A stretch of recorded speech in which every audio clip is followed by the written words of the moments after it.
Well, I think we're probably live All by right, now. I think we're going to go with it. I think we're going to go with it. And if for any reason you don't have a good tech experience, we will re-record this later. But I think we're good. Sounds great. Yeah, you look good. Thank you. Yeah, okay. So I'm Dana LaVoie, acupuncturist and herbalist and founder of Menopause Basics. I'm so glad you decided to join me here live on my page today because I am very happy to tell you that I have Karen here joining me to talk about Chinese medicine and lifestyle and how it can help with getting to your perfect weight and all kinds of things I know you're going to be really excited to hear about. And this is something that she has been working with women with for over 20 years and has some amazingly unique things to say about it that my guess is you have never heard before. So if you don't know what kanji is, you're definitely going to want to hear what we have to say. So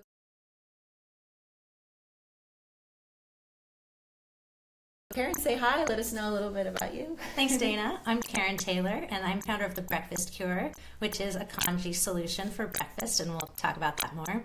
I've been an acupuncturist and herbalist, like Dana said, for over 20 years, and I love the topic of what to eat and how to feel great from everything that you put into your body. So that's what we're going to talk about today. Yeah, absolutely. All right.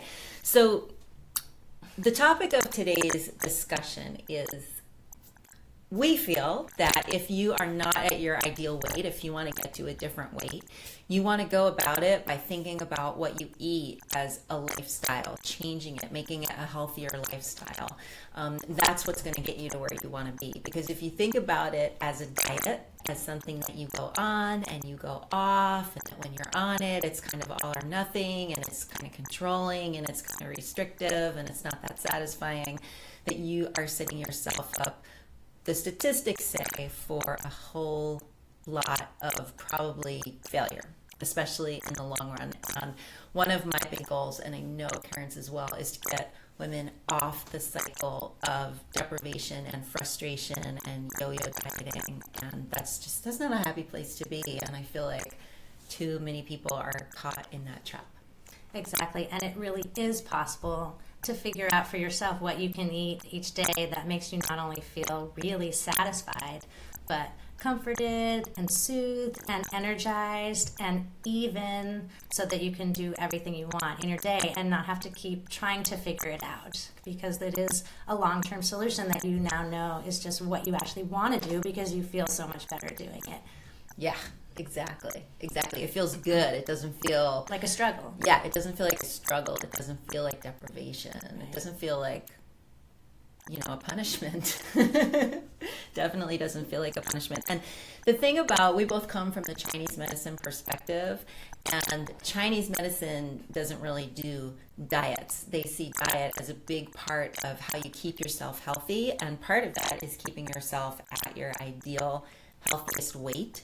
And they go about that in a different way than we do here. It's true. And so we thought it would be really great to pull in some of the ways that they do that in the Orient and in Chinese medicine and give them to you. So how Chinese medicine can inform making weight loss a lifestyle instead of a diet. Definitely. I want to talk about today. Yeah. And so why don't we just jump right in? Yeah, let's do it. Okay. So we tried to narrow this down to a few things that we thought were so massively helpful and important that we would include them in like our top, 3 tips or top 5 tips. We got like about 5 tips and 3 takeaways for you today. Exactly. And the one that we put at the very, very number 1 position at the top of the list was not skipping meals and not going too long without eating. And this is really big in China and Chinese medicine. They say that your digestion and your whole digestive system, your absorption, all the energy around digestion, it likes to be fed regularly, ideally at the same times every day. Yeah. You definitely want to eat breakfast, and you definitely want to eat at regular intervals throughout the day. So that is like the number 1 idea. And that is easier on your digestion than randomly throwing things in at various times in an unpredictable way.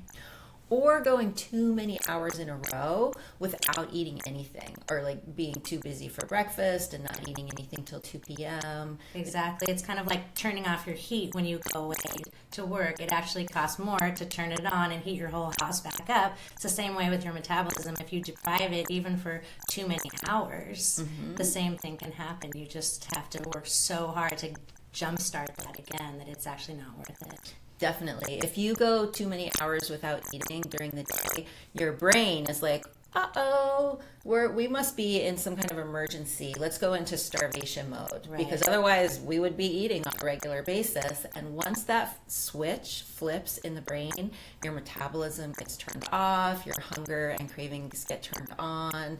And it's a very bad place to be in if you're trying to lose weight, and it takes a long time to get out of it. So you really, really want to avoid that happening. That's why we put this number 1.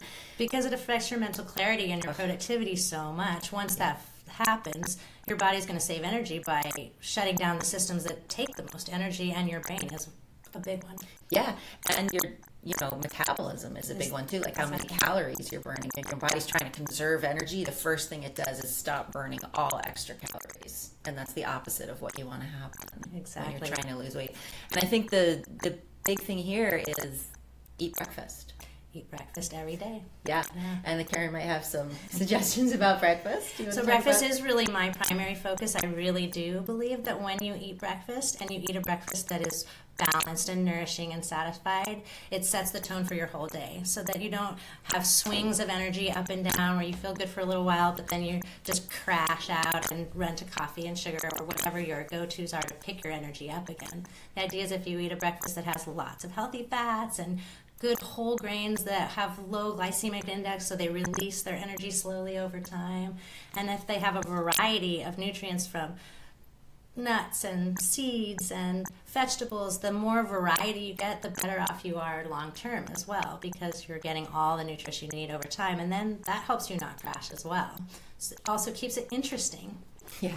So what we're going to talk about is how can you create an interesting, satisfying diet for yourself that is not overwhelming. That's easy to do because you just have a set parameter of, when you look at your plate or your bowl, it's got the right things for your day. Yeah, and it's relatively quick and easy. Yeah, once you're set up. Yeah, cool. Okay, so eating often enough and not skipping meals, that was number 1. So we're going to go through a few points here, and then we're going to talk about solutions. Great. Okay, so number 2, this is a big one from Chinese medicine, right?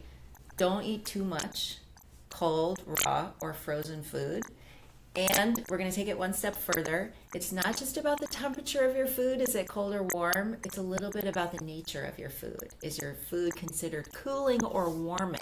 And this is a Chinese medicine thing. This is probably the thing that we can offer you that's the most unusual. If you've never delved into the realm of Chinese medicine or Asian nutrition, you've never probably heard this. Why would iced cold foods be bad for you? And we really believe that it's what puts out your digestive fire, which is how we think about your metabolism. So if you keep putting raw food, cold food, and what Dana was saying about the nature of food, I like to talk about ginger. If you boil it and have it as tea, it's warming, but if you make it into ice cream, the ginger part actually warms up that ice cream a little bit because it's so warming, whereas cucumbers, you could warm them up and drink them as tea, and they're still going to be cooling because it's their nature to be cooling. Yeah. So that's a very important concept that most Americans have never heard, and I think that women especially end up eating salad and cottage cheese and really cold foods when they go on their diet to try to lose weight, and it actually makes their metabolism slower. Definitely. This can be a breakthrough piece of information for certain constitutions. Yeah. I love when a woman comes in who has that kind of constitution and she says to me, all I'm eating, I've been on this strict diet, all I'm eating is yogurt and frozen smoothies and big salads, and it's so healthy, and I cannot lose a pound, and I have no idea why. It makes no sense. And all I can think is cold, raw, frozen. We can fix this so easily. It's really fun. Yeah. Okay, so that was number 2. And number 3 is, this is a really, really great one. What Karen was talking about, how, you look at your plate and you just know you're eating the right things, and it's a skill that you can develop that makes knowing what to eat quick and easy. And it's about thinking about eating the right percentages of the right food groups every time you eat. And you can actually see it on your plate. Yeah. You know, if the biggest part of your plate is your vegetables, that's a really good start. You know, and then are there really good healthy fats on your plate? That's another really good thing to check, because it's one of the things we skip. We get our protein and we get our carbs, and then we hopefully get a few vegetables, but we don't always get enough. But then the fats, the healthy fats, are the thing that are so key, that will make you feel satisfied for longer, and actually helps you build healthy cells. Every cell you have has a cholesterol cell wall. So you really need good healthy fats, and you actually need cholesterol. It's not an evil food group. And not only cells, but hormones are made out of fat, and your brain pretty much is made out of fat. Yep. So you really, really need fat. We were trying to figure out how we could work into today's presentation, like at least 5 times, saying you need to eat more healthy fat than you think, like way more. We wanted to say that over and over, because we think that it's one of the things that the majority of women, even if you heard fats are healthy, you have no idea how the volume of fat that's actually going to make you feel the best that you want to be eating. So when you think about percentages, when you look at your plate, or you look at what you're throwing into your blender to make your smoothie, it's like, oh, I really do need another tablespoon of coconut oil in there, or, you know, ghee, or nuts, or seeds, or avocado. Is the fat percentage big enough? Exactly. And usually it's not, add another scoop. Right. Usually get what you think, and then add some more. Exactly. Definitely. And it tastes really good, and it's really satisfying. So satisfying. It's like this. I feel like fat is pretty much the antidote to sugar cravings for a lot of women. I agree. Yeah. So we're going to talk a little bit more about that, but that is definitely in China, when they think about building a meal, that's what it is. I mean, think about Chinese food in like a stir fry or a soup or anything else. It's mostly vegetables. You've always got your protein. There's definitely healthy fats, plus nuts and seeds, and then they put it over some rice. And this is how they build a meal every time. Maybe pour a little sesame oil on it to finish it. Yep. So this is definitely something that people in China have been doing for a really long time successfully. And so we think by knowing a little bit more about what those percentages are going to be, you can look at your plate and you can just, you're eating the same things, but you maybe forgot the fats, and you're just melting some, pouring some olive oil on your vegetables, or you're making your carb pile a little smaller and your vegetable and fat piles a little bigger. It's kind of just working with a lot of what you already have, and it can be pretty quick and easy to make a big difference. Definitely. Yeah. Okay. Percentages. All right. So we talked about not skipping meals. We talked about the temperature and the cooling or warming nature of foods. And then we talked about percentages of the right food groups every time you eat. And then we were going to talk a little bit about, this is definitely a Chinese medicine thing. Different foods have benefits built into their nature. True. It's like food as medicine. You want to talk about that a little bit? It's another reason that variety is so important. I'm very focused on grains, because I'm very into whole grains. Kanji's, the base of kanji is whole grains, especially rice. And each grain has a very different effect in your body, just like every vegetable has a different effect based on all of the things that make it up. But rice is a great example, because in China, rice is their primary grain, but it also comes from the same root character as energy. So we call that qi in Chinese medicine, and it's the same root. So really, rice builds energy. It builds digestive energy. It's great for your gut health. And so not all grains are that way, and they're not that way for all people. So, when you include a little bit of a variety of grains, a variety of fruits, and a variety of spices, you get the benefits of all of those things. And of course, a variety of fats. Yeah. Fats is one of those things, I think, though, you may even need less variety. You just really need to get a good fat that works for you and include it all the time. Yeah, more than you think. More than you think. That was third time I know, said it? I think at least. We're doing good. Okay, good. So we're going to come back and talk to you more later about getting more in depth on what Chinese medicine knows about what foods are good for what and stuff like that. But we wanted to just kind of mention it here and leave you with the idea of variety. I like to talk about that with meat a little bit too, because one of the ways that we determine the nature of food is just by observing. In fact, most of Chinese medicine is from observing nature. Yeah. So like if you're really revved up and excited and hot, and you might think that chicken isn't the best thing for you. You know, maybe some steak might be a better antidote for being too revved up and too much in your head, and you just need a little grounding. So think about cows are kind of slow and they don't move too fast and they seem pretty relaxed. So that's where a lot of the idea of the nature of food is more obvious with animals than with grains, for example, but it's the same concept. I think, and also observing how things actually affect people. Oh, yes. That's a big part of it, too. That's doing that for like 5,000 years. Yeah. And that's one of the best things you can do for yourself. When you eat something, truly, how does it make you feel? Just take 5 seconds after you eat a meal to check in with your stomach, check in with your general sense of well-being, because you actually have more information about what makes you feel good than anybody else. Yeah, definitely. So another thing we wanted to touch on is that in Chinese medicine, if someone is overweight, they weigh more than would be healthy for them. That is a symptom just like anything else. Just like being depressed or not being able to sleep or having pain in your shoulder, something is out of whack in your whole energetic system, and the symptom is showing up as a result. And so to solve that, from Chinese medicine perspective, we would look at the whole person to look for what's really behind that. And sometimes it is what you're eating, because you're eating the wrong foods and you need to change your diet to lose weight, but sometimes it's not. Sometimes it's because you're not sleeping, or you're way too stressed out, or you're really constipated. You know. Yeah, actually, elimination is one of the things I like to talk about, because people don't really like to talk about it. But with our patients, we talk about that with every single person, pretty much every single time, because having a good, healthy digestion is also dependent on having a good, healthy elimination. And basically, it's impossible to be your ideal weight without good elimination. Your whole system depends on that. You feel so much better, and when you eat this balance of foods that we've been talking about, and you eat it regularly like we've been talking about, your elimination really does regulate. It's actually the feedback I get about kanji more than any other feedback is that people who were constipated aren't constipated anymore, and people with loose stools don't have loose stools anymore. That's that simple. Yeah. I think rice is really good for that, but it's also the mixture of the rice and the vegetables and the fats and the protein. And that it's warm. And that it's warm. And that it's got a lot of liquid in it. Yep. There's a lot of good things about it. Exactly. A lot of liquid is very important, as we all know, but we tend to try to chug water, and if it's incorporated into your food, I think that's even better. Yeah, definitely. And elimination is really important for hormonal balance. So is stress management. So is getting enough sleep.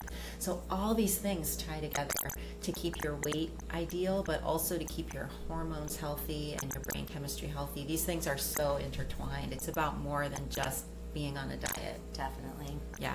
And back to feeling satisfied. That's really the next bottom line with all of it. It comes back to, if you don't feel satisfied, it's not going to be successful. It's not going to work for you. And you probably won't have enough energy to do all the awesome things you want to do. So feeling satisfied is critical. Yeah. And even taking it so far as your healthy weight loss lifestyle, right? Your long-term way that you eat, it has to include foods that are not only satisfying, but that can maybe help calm you down when you're nervous, or that can comfort you when you're freaking out, and there are really healthy foods that can do that. We were just talking about like chocolate pudding made with avocado and dates and cocoa powder, and we were talking about eating a steak when you're feeling like really out in the ether and you want to be more grounded. And we were talking about fats being satisfying, like congee, you're like your mango, right? Mango and sticky rice congee with lots of fat in it. I mean, it is so satisfying. It is as satisfying as any comfort food you could imagine. And you need to have that. You need to know what the healthy versions of those are and have the ingredients in your house, or know that you're going to need it after a really stressful meeting at work and it's waiting for you when you come home. Exactly.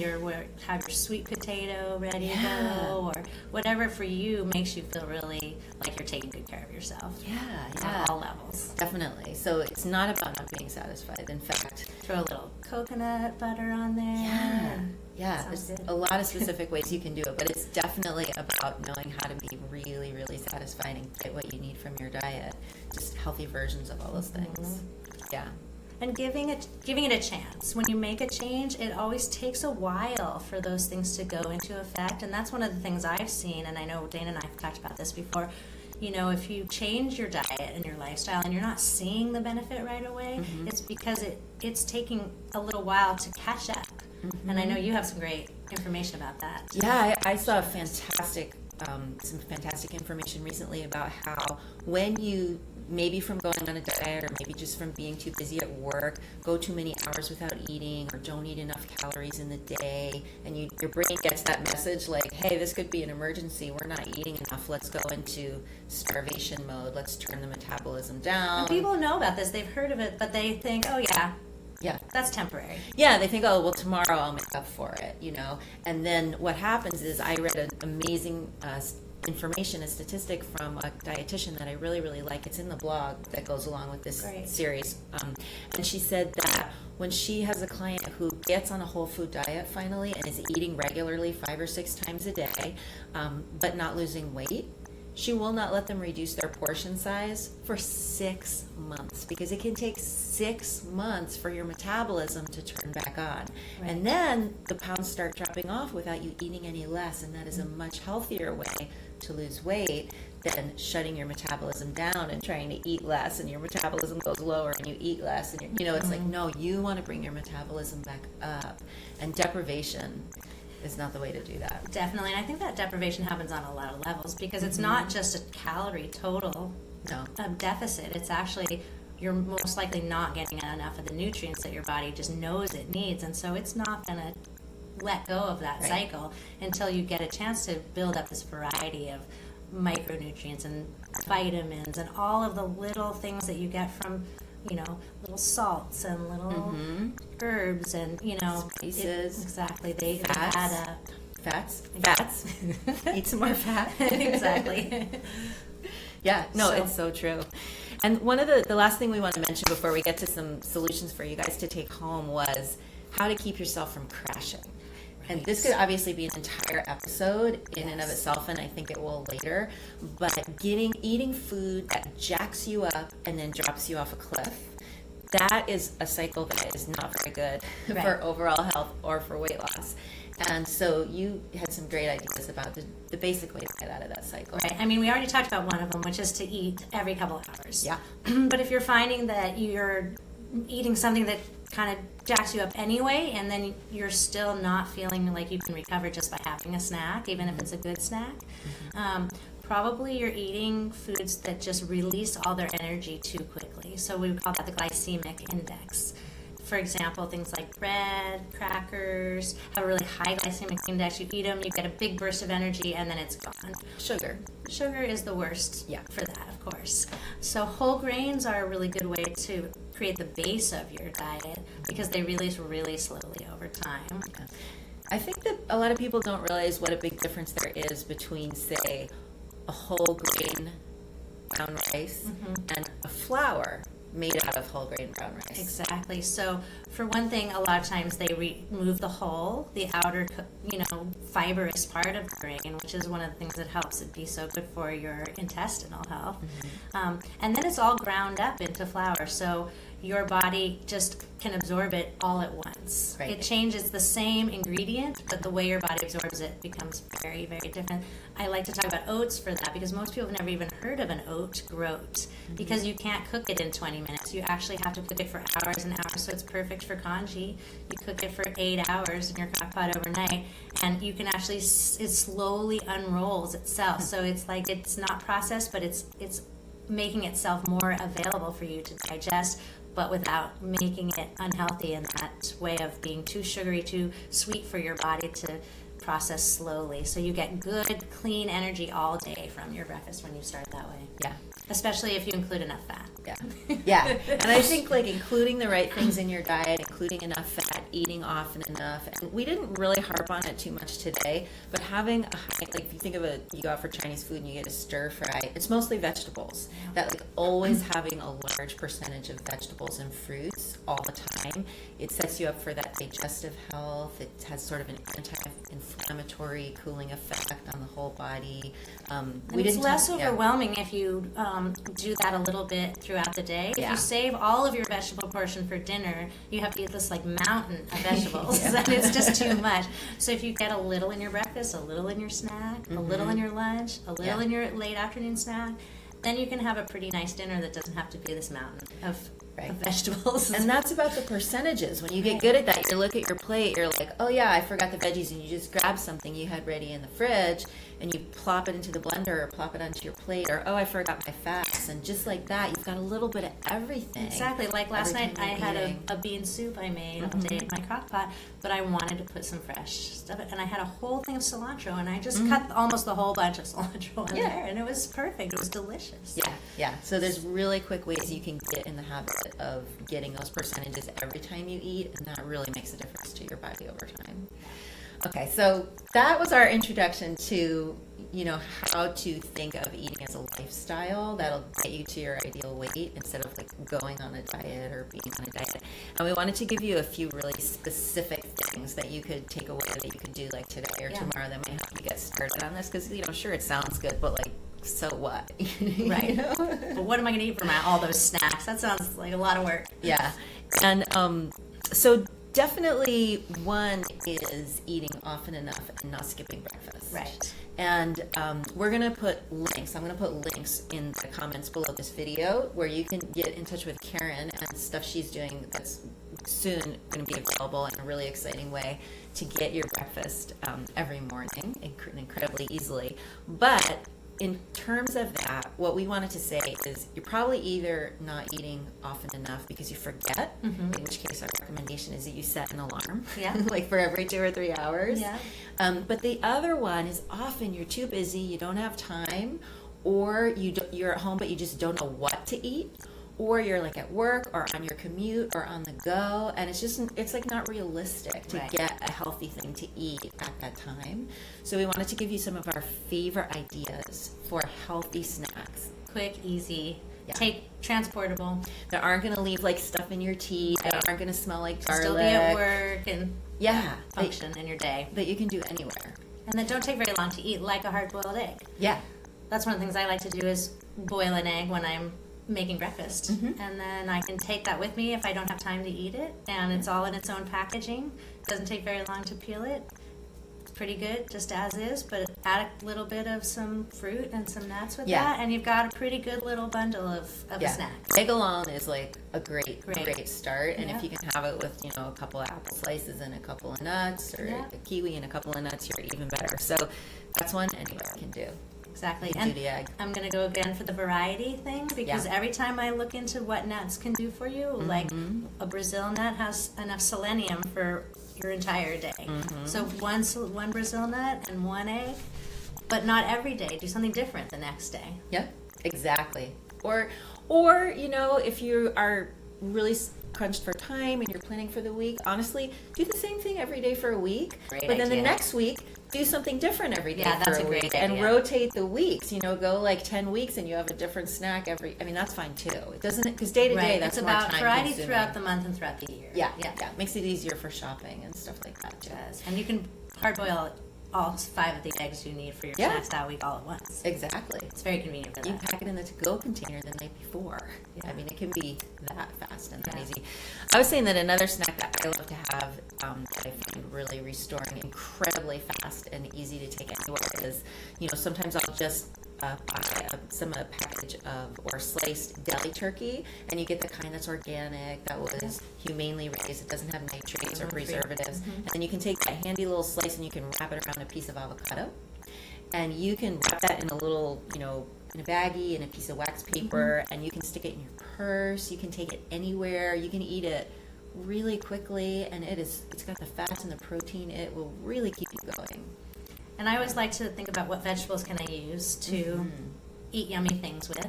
And so cucumbers sliced up are great, like crackers. I like tahini, which is sesame seed butter. It's delicious and it's great on cucumbers. Yeah, that's And you can even sprinkle a little of, paprika or something on there and spice it up, but I don't even do that a lot of the time. Yeah. And sesame seeds are wonderful for menopause. They're great for hormones. They're one of like a superfood for menopause. They are. And for anti-aging. Tons of calcium. Yeah. And healthy fats. Yeah. And really healthy fats. Really healthy fats. Another one you can have is just fruit and nuts. Yeah. You can have some nuts and a few slices of fruit, slices of apple, and that is a great snack. Or a piece of celery with, some kind of nut butter put in the little hollow part. Yeah. Vegetables and nuts. Any variety of fruit and nuts or vegetable and nuts is a great snack. Great snack. Yeah, you can pack it ahead of time. You can bring it with you. It doesn't have to be refrigerated all day. And we had one other one. You could have yogurt, and we would recommend like a full fat or coconut yogurt or something Greek like yogurt. that. Yeah, Yep. Greek yogurt. Yep, with full fat Greek yogurt with a little bit of fruit and nuts on it. Yeah, and great. you can pack that up ahead of time. Take it with you. It's delicious. Just make sure it is full fat but unsweetened. You don't want one with all the sugar in it. Correct. Yeah. So those are some ideas for snacks that you could take with you, and start to think about when you are making a smoothie or you're sitting down to eat. Look at your plate and think, well, what percentages of what foods do I have on here? And we'll talk more later about exactly what you're looking for. But you want some veggies and fruit. You want some protein. You want some healthy fats. Yeah. Make sure you got at least a little bit of all of those. Yeah. And if you have questions, put them in the comments. Hey, or if you have great snacks that the rest of us should know about, please post those as well. We'd love to have more ideas for good, healthy snacks. And I have to say that one of mine too, especially for like mid-afternoon at work when I need a little energy pick-me-up, is chocolate, like raw cacao. And Karen was telling me she makes a pudding out of just avocados, dates, and carob powder. But so good. I'm here to tell you that I also make a pudding out of avocados, dates, and raw cocoa powder. Yeah. That is delicious. You can put cinnamon or cherries or a pinch of salt. There's so many ginger to warm it up a little. Oh yeah. And if the dates aren't enough to sweeten it, you can use some stevia or sweet fruit drops. They're pretty sweet though. Yeah. Yeah. I find the dates are plenty. Yeah. But so there's no sugar in that. It's completely healthy. It totally tastes like chocolate pudding. It gives you energy. It gives you mental energy. It uplifts your mood. So just have that every day for a week. Chocolate pudding in the mid-afternoon. Exactly. Highly recommended. Very good idea. I think that's a good note to end on. I like it. Was there any Chocolate's always a good note to end on. Yeah, and begin on. Yeah. All right. Thanks for having me, Dana. This has been great. Oh, my pleasure. We're going to do it again. You guys let us know what you want us to talk about, too, because we're putting together ideas for, these live videos to do in the future. So if there's something you want to hear about, put it in the comments. Thanks. All right. Bye-bye. Bye.